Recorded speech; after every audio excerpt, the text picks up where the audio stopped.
Waktu ibu mengatakan shalom, benarkah ada damai sejahtera? Karena shalom itu adalah artinya damai sejahtera yang melampaui akal manusia. Oke? Dan tidak ada shalom kalau tidak ada Yesus.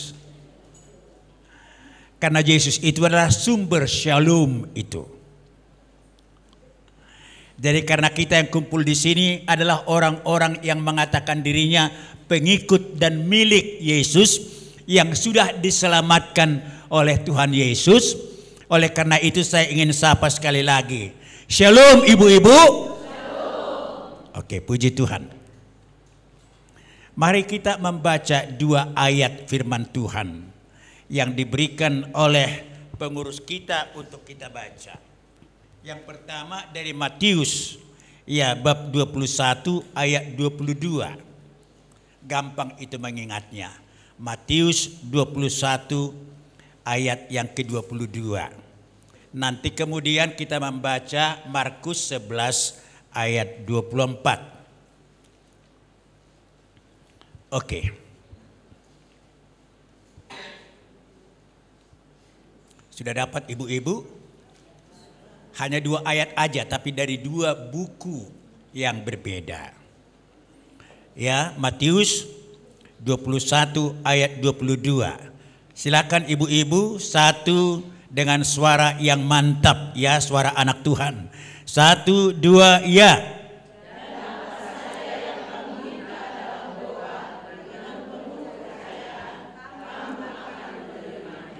Dan apa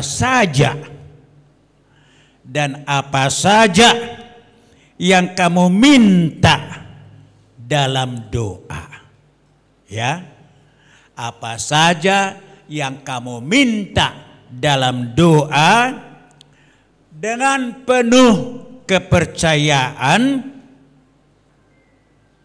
kamu mudah-mudahan menerimanya. Iya, jangan asal diaminkan itu. Kamu dikatakan bukan mudah-mudahan, kamu akan menerimanya, ya kan? Jadi, dan apa saja yang kamu minta dalam doa dengan penuh kepercayaan, kamu akan menerimanya. Itu yang pertama, ya. Yang kedua itu dari Markus 11 ayat 24. Oke, silakan Markus 11 ayat 24, 3 ya.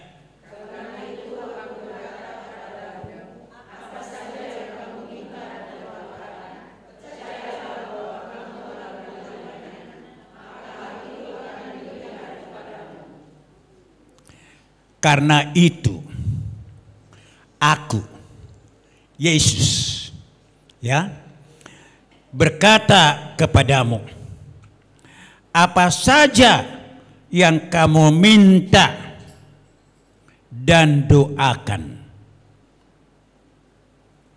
percayalah bahwa kamu telah menerimanya, bukan akan menerimanya, telah menerimanya, maka hal itu akan diberikan kepadamu. Kuasa doa itu yang akan kita pelajari dari Tuhan lewat firman-Nya pada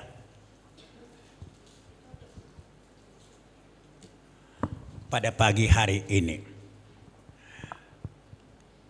Kalau ibu berbicara mengenai doa, apa yang ada, pengertian apa yang ada di dalam hati ibu kalau berbicara mengenai doa, karena doa itu adalah merupakan salah satu aktivitas orang yang mengatakan dirinya pengikut Kristus. Pengikut Kristus adalah pendoa, ya. Tapi apa yang dimaksud dengan doa? Definisi daripada doa ialah doa adalah komunikasi iman Itu yang pertama. Jadi kalau orang berdoa kepada Tuhan tapi tidak punya iman, itu bukan doa. Jadi doa itu komunikasi. Jadi komunikasi ada dua pihak yang sedang terlibat, yaitu Tuhan dan si pendoa. Tapi si pendoa itu harus punya iman kepada Tuhan, kepada siapa dia mengadakan komunikasi itu. Maka dikatakan doa adalah komunikasi iman yang dinyatakan secara verbal. Jadi jangan berbeda apa yang diungkapkan dengan mulut kita dengan kata-kata dari apa yang di dalam hati kita, dari apa yang kita imani. Jadi apa yang diungkapkan di dalam doa itu harus selaras, sejajar, sama dengan apa yang ada di dalam hatinya. Kalau tidak sama itu pembohong, munafik itu. Jadi kita bayangkanlah dulu bagaimana kita berdoa. Berdoa itu bukan untayan kata-kata yang indah semata. Padahal di dalam hatinya tidak demikian. Itu pembohong. Jadi dikatakan komunikasi iman. Jadi iman kepada Tuhan itu yang dikomunikasikan. Tetapi dengan kata-kata. Oke, secara verbal. Dan itu dikatakan kepada Allah. Ya, jadi doa adalah komunikasi iman yang dinyatakan secara verbal kepada Allah. Jadi harus sadar si pendoa bahwa Allah itu ada di sini, di dekatnya itu, kepada siapa dia ngomong. Jadi jangan, mari kita berdoa. Amin. Coba kita bayangkan di dalam adat atau di dalam hidup berkeluarga kita, apakah doa yang diucapkan itu adalah merupakan komunikasi iman yang disampaikan dengan kata-kata kepada jelas alamatnya, yaitu kepada Allah. Kalau dikatakan kepada Allah, oke, ibu-ibu, kalau dikatakan kepada Allah bagaimana? Siapa yang komunikasi kita? Kepada siapa kita berkomunikasi? Allah. Jadi Islam sana mengatakan Allah, tapi Allah mereka beda dengan Allah kita. Ibu-ibu, setiap kita mengatakan kata Allah, ya, kita di dalam hati dan pikiran kita, di dalam iman kita harus ada ketiga unsur Tritunggal itu. Bapa, Anak, dan Roh Kudus. Allahku, Allahku. Sudah di situ Bapa, Anak, dan Roh Kudus. Tapi kalau Tuhan, T-U-H-A-N huruf besar semuanya, bukan hanya T-nya huruf besar, ya kan? Tapi Tuhan itu bisa hanya satu, hanya kepada Bapa kita alamatkan, karena Dia adalah Tuhan. Ya, bisa saja kepada Yesus, Tuhan Yesus. Bisa saja kepada Roh Kudus, karena Roh Kudus itu adalah Tuhan kita. Ya, tapi setiap kita mengatakan Tuhan Allahku, berarti masing-masing pribadi kita serukan dan ketiga-tiganya kita harapkan ada mendengarkan doa kita itu. Jadi harus mengerti ibu-ibu ya, kalau ibu melipat tangan Tuhan Allahku. Nah di sini harus jelas. Jadi ibu tahu dengan siapa ibu sedang mau berkomunikasi, mengeluarkan isi hati. Ya. Jadi pengenalannya itu bukan hanya pengenalan gitu aja. Ibu kenal dengan Jokowi, ya kan? Mantan Presiden Republik Indonesia yang ke-7. Kalau ibu pergi ke Solo ke rumahnya, ibu percaya mengeluarkan isi hati ibu kepada dia. Padahal kenal Jokowi. Karena kenalan begitu-begitu aja, maka akhirnya kita tidak berani mengungkapkan dengan jujur apa yang di dalam hati kita. Apa yang kita rindukan Jokowi akan perbuat bagi kita. Jadi kalau kepada Tuhan Allah kita berbicara, harus jelas kita tahu bahwa bukan mengenal kenal biasa aja siapa Allah kita itu. Itu bahagian dari kuasa doa, ibu-ibu. Topik kita saat ini. Ya. Jadi kalau doamu berkuasa, itu tergantung kepada pengenalanmu akan dengan siapa Allahmu itu, dengan siapa ibu sedang mengadakan komunikasi dengan kata-kata secara verbal. Kalau jelas itu siapa Tuhanmu itu, maka ibu akan jelas tahu bahwa dia sedang mendengarkan. Dia sedang mendengarkan. Bukan hanya sekedar. Ya, sama dengan kita di rumah. Kalau kita hanya sekedar ngomong, ada sudah bikin nahudoki, katanya kuat lagi marah dia kan.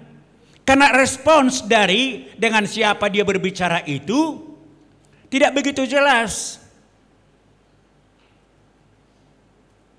Sama aja dengan hubungan suami istri. Kalau suami istri tetap mesra, apa yang dikatakan istrinya? Iya mam, iya ku dengar kok. Iya pak, ku dengar kok. Oke. Jadi dinyatakan secara verbal kepada Allah, dan Allah itu yang maha kuasa. Yang maha kuasa. Kalau maha kuasa tidak terbatas kuasanya. Itu sebabnya Ratna sudah khotbah tadi mengatakan mengubah situasi hati kita, ya kan? Mengubah situasi hati kita, dan situasi hati kita itu yang dirubah Tuhan akan berpengaruh kepada apa yang kita minta dari apa yang kita harapkan dari Tuhan itu. Oke. Dan memberi kekuatan dan pertolongan dalam berbagai aspek kehidupan. Berbagai aspek kehidupan itu 3, ya. 1 Tesalonika 5 mengenai hal rohani, mengenai jiwa, hati dan pikiran.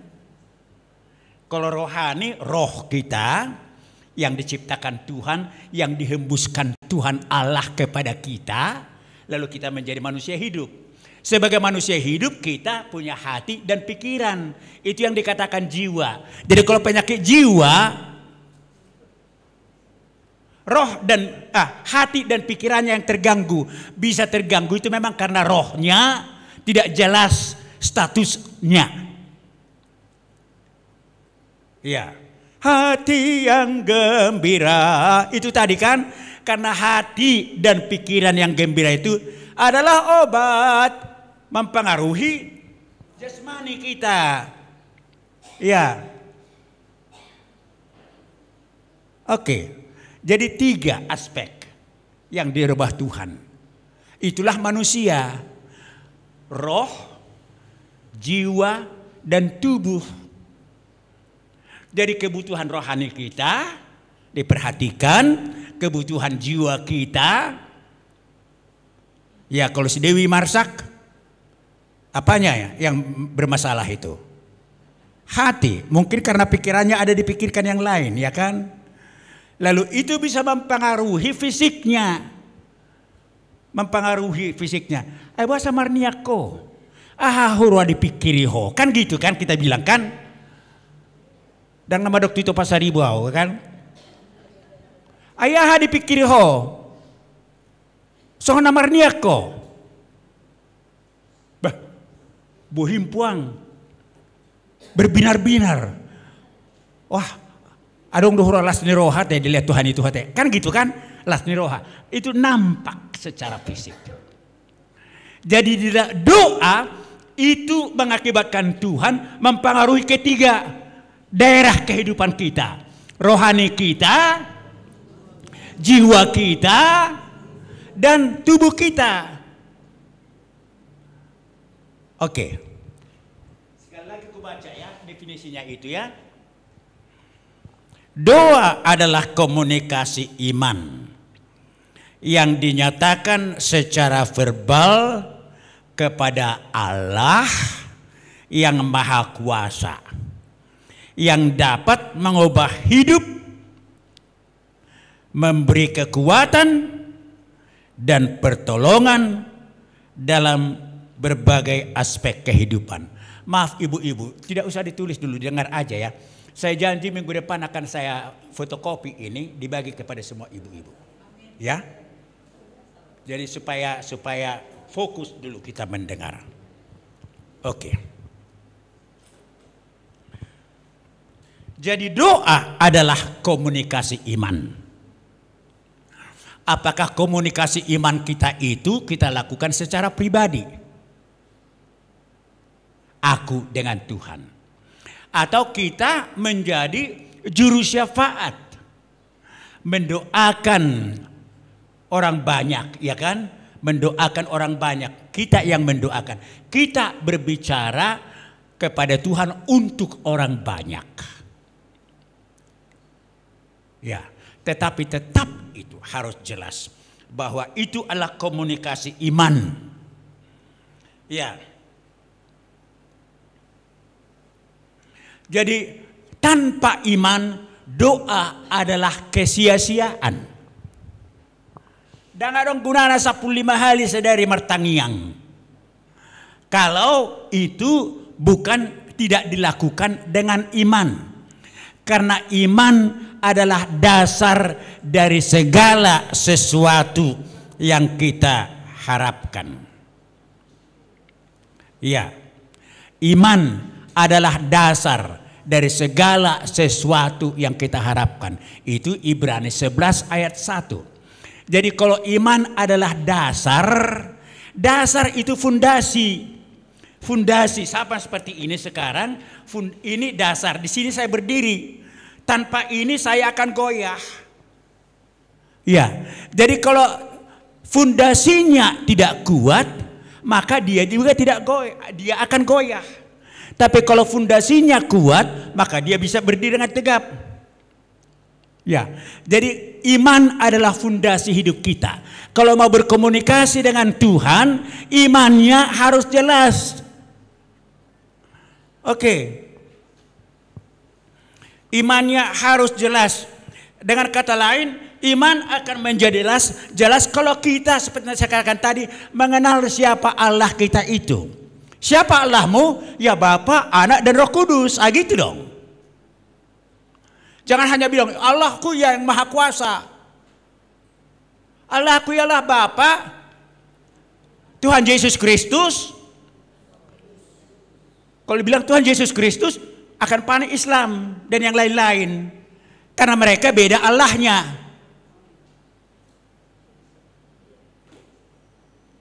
Dan Roh Kudus. Iya. Jadi konsep kita juga tentang Tritunggal itu harus jelas. Ada orang mengatakan bahwa perjanjian lama adalah zaman Allah Bapa. Seakan-akan anak tidak berkarya di sana dan Roh Kudus. Zaman Injil Yesus Kristus adalah yang berkarya. Jadi Bapa di mana? Roh Kudus di mana? Setelah Yesus naik ke sorga, zaman Roh Kudus. Oh, sekarang zaman Roh Kudus, kata saudara-saudara kita yang di hotel-hotel di sana beribadah. Jadi Bapa sama Tuhan Yesus di mana? Padahal Bapa itu tidak pernah berpisah dari Yesus dan Roh Kudus di dalam berkarya. Mulai dari permulaan zaman diciptakan Tuhan. Pada mulanya Allah menjadikan langit dan bumi. Roh Allah melayang-layang di atas permukaan air. Lalu Allah berfirman. Yohanes mengatakan firman itu adalah Allah. Dan bersama-sama dengan Allah. Dari Allah Tritunggal itu dari mulanya. Dan kemahakuasaan dari Allah Bapa itu dan Anak dan Roh Kudus tidak berbeda. Tidak berbeda. Oke. Jangan karena dikatakan anak berbedalah. Enggak. Tetap satu. Dan kealahan daripada ketiga mereka tidak pernah berhenti dari sebelum ada yang ada sampai segala sesuatu yang ada ini menjadi tidak ada. Jadi harus kenal Allah kita itu siapa. Kalau tidak, kita bisa akan meragukan. Dia do Tuhan nggak sepuluh pitu hali hutangnya kon betong do songonon. Gitu. Seakan-akan Tuhan itu tidak mendengarkan. Allah itu tidak mendengar. Padahal barusan kita nyanyi, dia hanya sejauh doa. Doa di sini, sejauh ini dia. Padahal habis amin, dia do Tuhan ngapain memang cuarong. Gitu. Itu tergantung kepada pengenalan dan ketidakpengenalan akan siapa Allah kita itu. Makanya Pat Boone, penyanyi, masih hidup Pat Boone sekarang, saya tidak tahu lagi ya. Elvis sudah jelas mati, tapi saya angkat dengan Elvis Presley lah itu. Dia orang Katolik dia.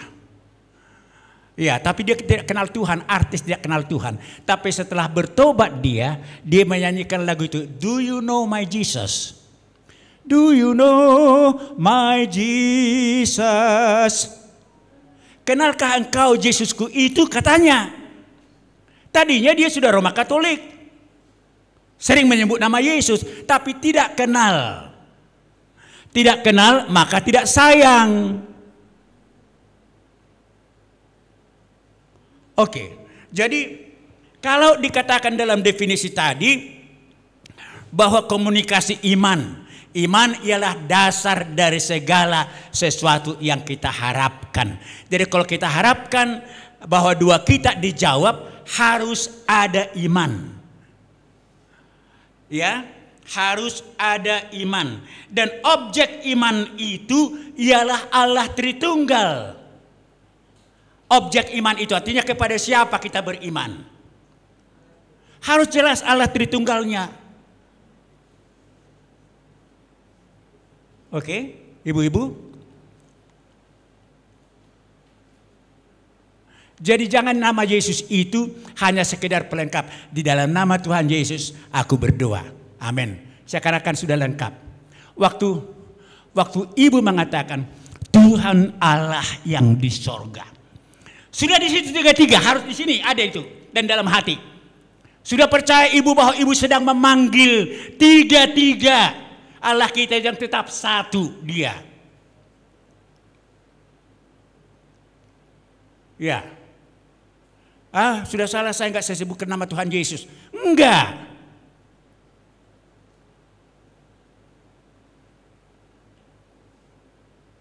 Oke. Dan mengapa kita katakan di dalam nama Tuhan Yesus mengakhiri doa itu? Karena Allah kita itu akan kita kenal di dalam dan melalui Yesus Kristus. Itu sebabnya Yesus Kristus diutus datang ke dalam dunia ini karena semua manusia tidak mengenal siapa Tuhan.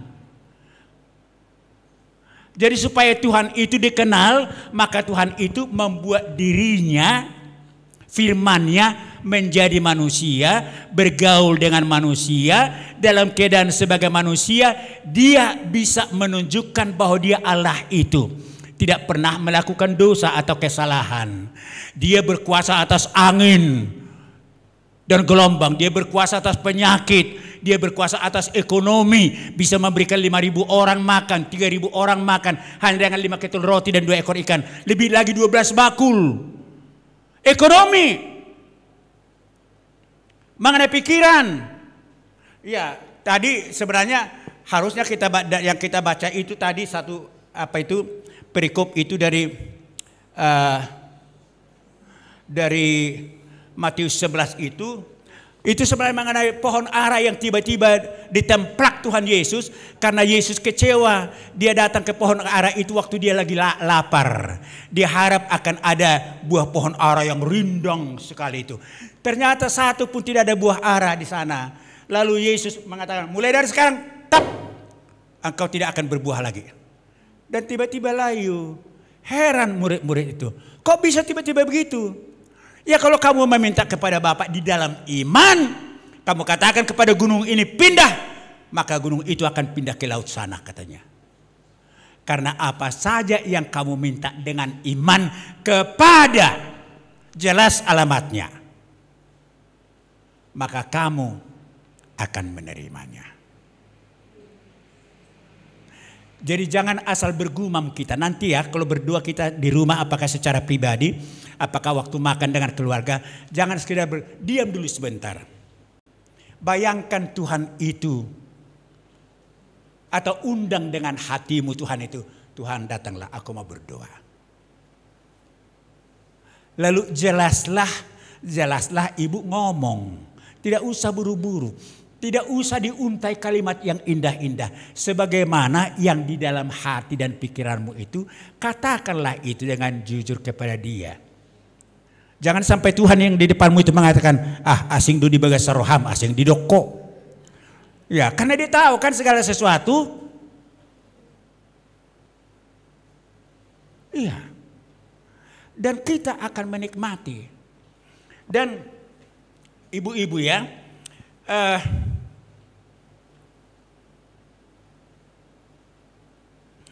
jadi harus mengenal siapa Allah itu, dan kita akan mengenal Dia terutama kalau kita mengenal Tuhan Yesus, ya kan? Waktu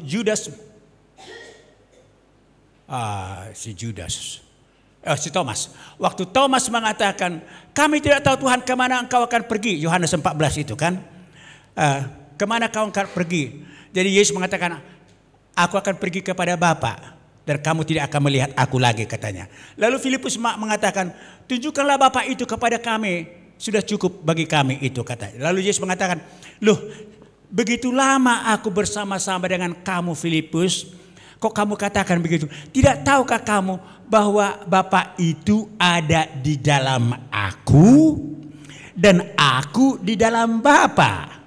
Barang siapa mengenal aku, dia akan mengenal Bapa. Mengapa kau katakan tunjukkanlah Bapa itu kepada aku? Sekian lama aku sudah bersama-sama dengan kamu.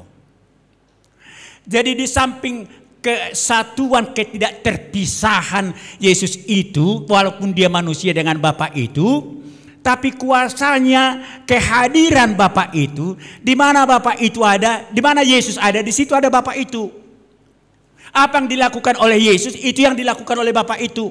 Maka Yesus tidak pernah berdosa, karena apa yang dalam hati Bapa itu yang dilakukannya.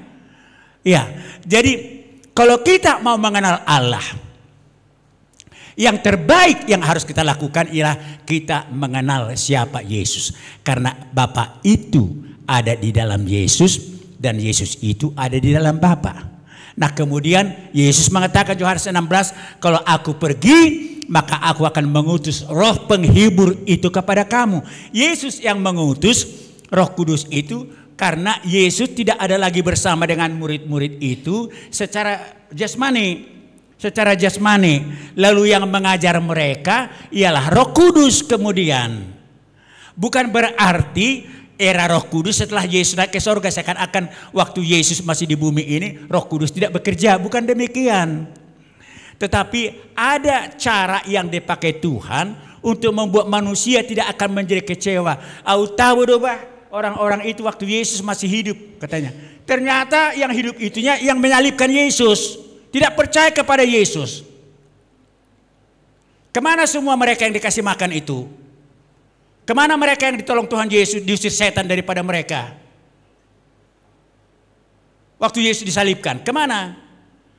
Tidak ada, hanya Maria, Marta, dan Yohanes. Itu aja yang sampai ke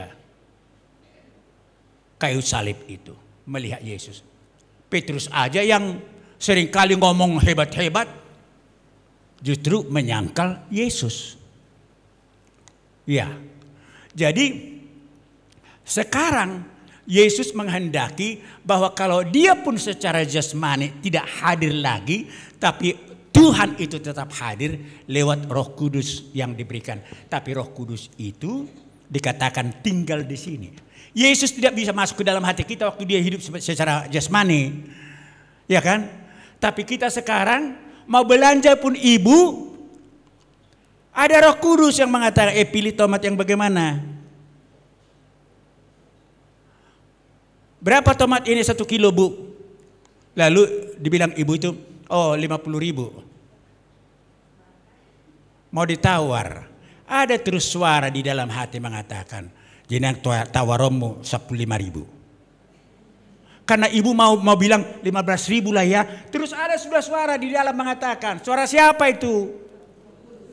Iya, Roh Kudus. Makanya tadi roh kita itu mengalami perubahan-perubahan, pembaharuan-pembaharuan. Pikiran dan hati kita juga mengalami perubahan dan pembaharuan. Lalu mulut kita ini, fisik kita mengatakan, oh iya Bu, nggak bisa kurang. Akhirnya ibu bilang begitu. Tidak jadi lagi dibilang 15.000 lah Bu ya, mahal kali tomatmu itu. Nggak begitu lagi.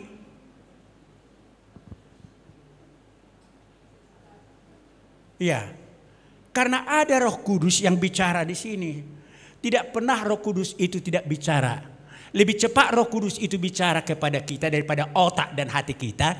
Itu sebabnya kemudian otak kita yang kita pikirkan berubah.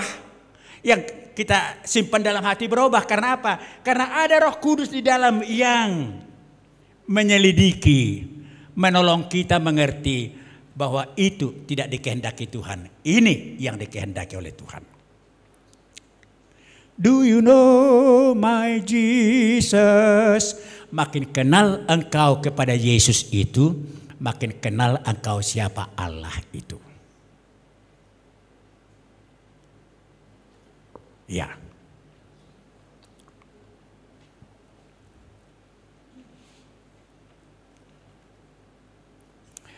Dan Yohanes dalam 1 Yohanes 4 ayat 16 sampai 18 mengatakan bahwa Allah itu kasih adanya. Allah itu kasih adanya. Coba saya bayangkan, saya sering, ini terutama 2 pribadi lah. Karena saya punya 2 pribadi juga setiap hari, setiap pagi. Asal saya mau berdoa di kamar. Terus saya ingat Mazmur 103 ayat 14. Apa makna itu? Mazmur 103 ayat 14.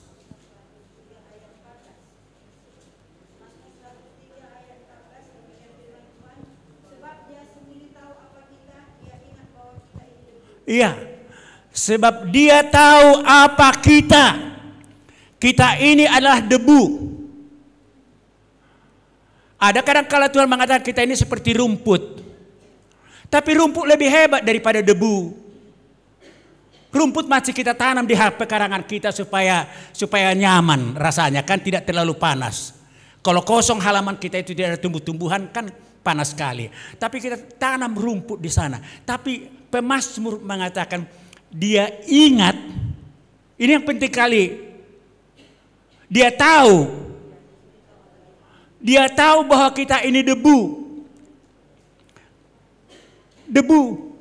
Jadi kalau kita datang di hadapan Allah yang maha kuasa, maha besar, yang punya segala kuasa di sorga dan di bumi, sama seperti yang dikatakan Yesus pada Matius 28 ayat 18 itu, segala kuasa di sorga dan di bumi telah diberikan kepadaku. Oleh karena itu pergilah kamu, katanya. Ya, jadi kita harus sadar siapa kita ini. Bukan hanya sadar sebagai orang berdosa, tapi betapa kita seperti debu, tidak mampu kita berbuat apa-apa. Tapi yang seperti debu ini dimampukan Tuhan mengatakan pindah gunung itu ke laut. Karena apa? Karena iman. Iman objeknya jelas Allah Tritunggal itu. Jadi harus ada kerendahan hati bagi orang yang berdoa. Harus ada pengenalan akan diri dari setiap orang yang berdoa. Sudah lewat 40 menit Joyce? Lewat? Sudah? Belumlah. Baru separuh.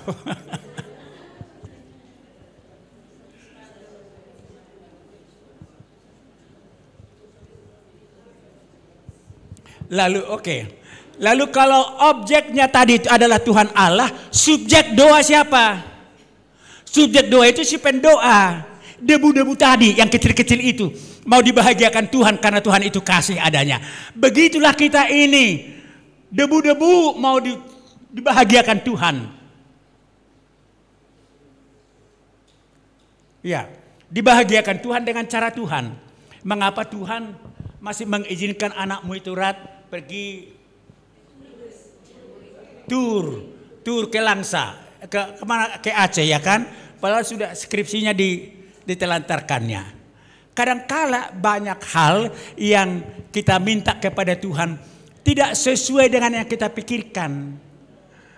Tapi yang kita pikirkan itu menurut Tuhan tidak selalu sama baiknya dengan apa yang dipikirkan Tuhan. Tuhan sangat kenal sekali kita. Mungkin saja Ratna akan mengatakan, ih anakku sudah lulus, boruku sudah lulus loh. Sudahlah anaknya, sudah kuliah, ada laki-laki juga yang lihat kau. Sudahlah, asal marpohopo. Terus begitu nanti dia. Ya kan? Tidak salah itu menurut kita. Karena menurut manusia kalau anak sudah lulus, bekerja, menikahlah. Kalau menikah punya anak lah. Tapi tidak selamanya begitu menurut Tuhan. Kami juga baru mengalami semalam sesuatu yang unik. Baru semalam. Padahal tadi malam praise and worship. Wah, saya angkat tangan kepada Tuhan, di belakang sana berdoa, bernyanyi kepada Tuhan, memuji-muji Tuhan. Enak kali kurasa. Sampai di rumah pulang dari sini sudah tahu apa yang terjadi. Kata si Yoyo di rumah, kata guru saya di rumah. Apa yang terjadi? Lalu dikatakanlah sesuatu yang mengejutkan.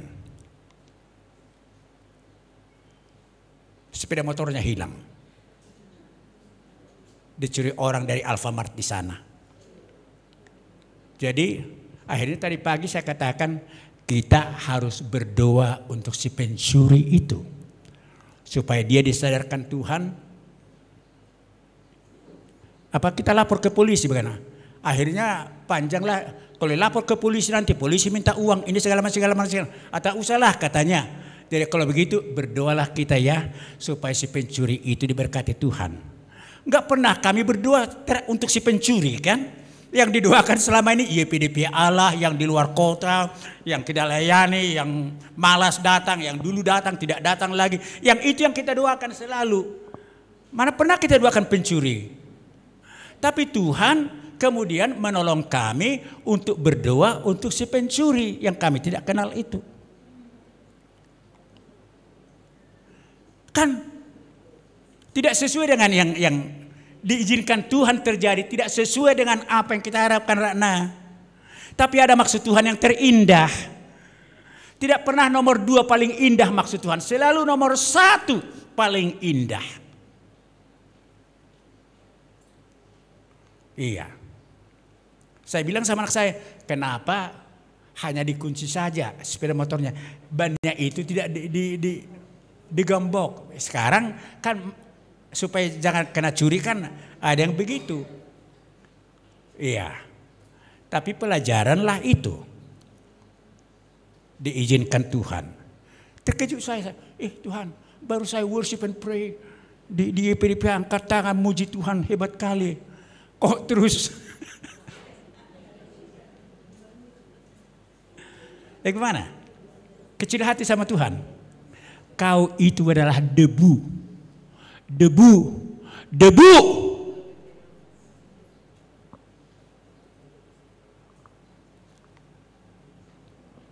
Tapi debu pun bukan dianggap Tuhan hina, mau dibahagiakan dengan kasih-Nya. Dan kasih Tuhan itu tidak selamanya sama dengan apa yang kita harapkan di dalam hidup itu. Yang penting sekarang iman kepada Tuhan. Bisakah Tuhan menggantikan sepeda motor?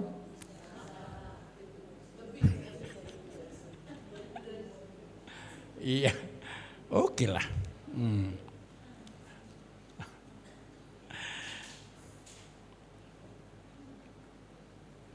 Jadi doa adalah merupakan bukti iman. Mengapa dikatakan doa adalah bukti iman? Karena kalau kita tidak mengenal Allah dan beriman kepada Allah, tidak berdoa kita. Cobalah misalnya di dalam kumpulan adat, "Homa yang martang yang dah." Kita bilang, enggak. Kenapa orang menghindar dari berdoa? Kan karena dia tidak kenal Allah. Kalau seorang kenal dengan Allah, senang kali dia bisa mengutarakan isi hati dia. Apakah isi hatinya secara pribadi untuk dia, apakah isi hati untuk orang mensyafaat, ya kan? Berdoa syafaat, mendoakan orang-orang. Ya. Jadi dan manusia yang rendah hati kenal diri tadi, debu tanah itu bisa mengundang Tuhan yang maha besar. Bisa menggerakkan hati Tuhan yang maha besar. Debu tanah yang sangat kecil yang tidak kelihatan itu bisa mengakibatkan Tuhan yang maha besar melakukan perkara-perkara besar bagi debu tanah itu. Itu kuasa dua. Jadi ibu-ibu, ada pertanyaan?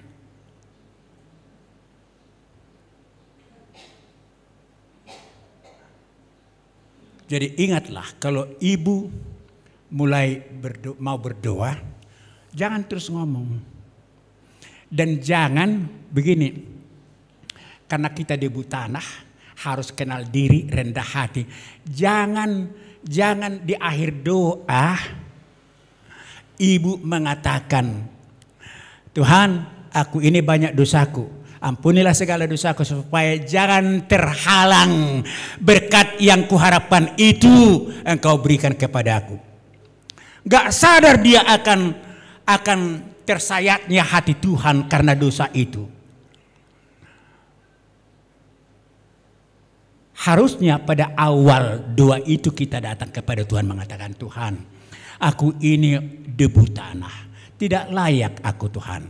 Kadang-kadang cara berpikirku masih tidak sesuai dengan isi hatimu, belum tentu begitu isi hatiku Tuhan. Oleh karena itu ampunilah aku. Tolong aku sadar akan hal itu. Kalau ada hal-hal di dalam diriku yang mengakibatkan Tuhan merasa bahwa aku ini tidak layak datang, ampunilah aku Tuhan." Barulah ngomong lagi yang lain-lain. Anakku begini Tuhan, buruku begini Tuhan, popuku begini Tuhan, dan yang lain-lain. Engkau tahu itu dari kaunya itu semua Tuhan. Dan hanya Engkau yang saya percayai layak untuk memberkati mereka. Jadi jangan jangan terhalang berkat-Mu, ampunilah segala dosaku. Bukan karena sadar dia akan jeleknya dosa itu, tapi supaya berkat-berkat yang sudah diminta tadi jangan terhalang. Dia orang yang materialistis itu, suka berkat tetapi tidak begitu sadar akan keberdosaannya.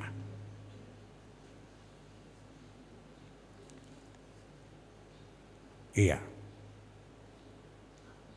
Selidiki aku, lihat hatiku, apakah ku sungguh mengasihimu, Yesus.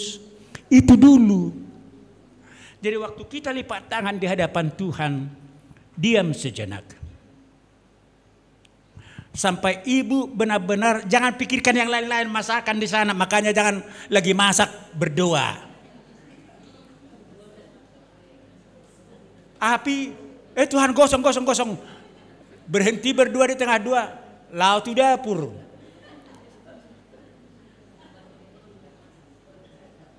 Ya, siapkan hati dan segala sesuatu yang bisa menghalangi ibu. Lalu duduk begini, apakah di meja makan atau di manalah yang paling tenang menurut ibu. Berdoa sampai ibu sadar bahwa Yesus ada di sana. Allah Tritunggal itu ada di sana, di depan ibu. Kadang-kadang kita bisa, ya enggak tahu ya. Kadang-kadang kita seperti kalau saya mengatakan Tuhan, ujung kuku jari kakimu itu pun kupegang, aku sudah sangat puas sekali Tuhan.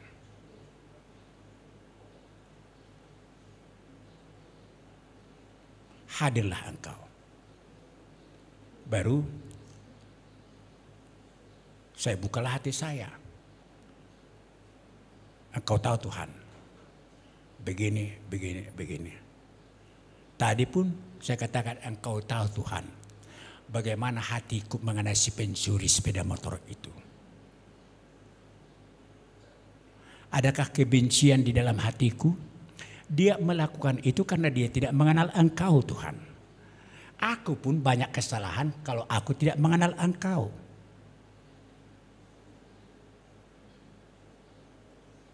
Iya. Jadi kuasa doa. Lalit penungkunan dulu? Gak ada pertanyaan?